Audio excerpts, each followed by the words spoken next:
আমি 1 মাসের জন্য ট্রেনিং এ যাচ্ছি। এই 1 মাস তো দাদাবুড়ো একটু খেয়াল রাখিস আর ওকে একটু সময় মতো খেতে দিস। আরে তুমি আসতে পারবে না, ফোনে বলে দিতে পারতে, তাহলে আমি এত সময় দাঁড়িয়ে থাকতাম না। কি রে রূপা, তুই বমি করছিস কেন? মনে হয় বদহজম হয়ে গেছে। বউ, রূপা প্রেগনেন্ট আর আমিও সন্তানের বাবা। ছি ছি ছি ছি ছি, চরিত্রহীন পুরুষ কোথাকার, লজ্জা করে না তোমার এসব কথা বলতে? আরে লজ্জা কিসে শুনিয়া? যেদিন থেকে তুমি আমাকে বিয়ে করেছো সেদিন থেকে শুধু ট্রেনিং আর নিজের পায়ে দাঁড়ানো। কোনোদিন ভেবেছো আমার কথা? আরে আমার তো টাকা পয়সার কোনো কিছুর অভাব নেই, কি হবে তোমার নিজের পায়ে দাঁড়িয়ে?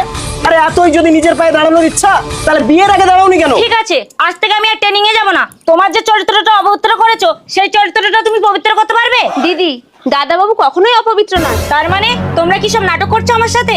একদম তাই। শোন রূপা, এইসবই আর কি কিন্তু আমার একদম পছন্দ হয় না। রূপা, তুমি মিথ্যা কথা বললে কেন? মৌচাকে যত খুশি লুকিয়ে মধু খাও, কিন্তু মৌমাছিকে জানানোর চেষ্টা করো না, তাহলে কিন্তু পুটকিতে কামড় দিয়ে দেবে।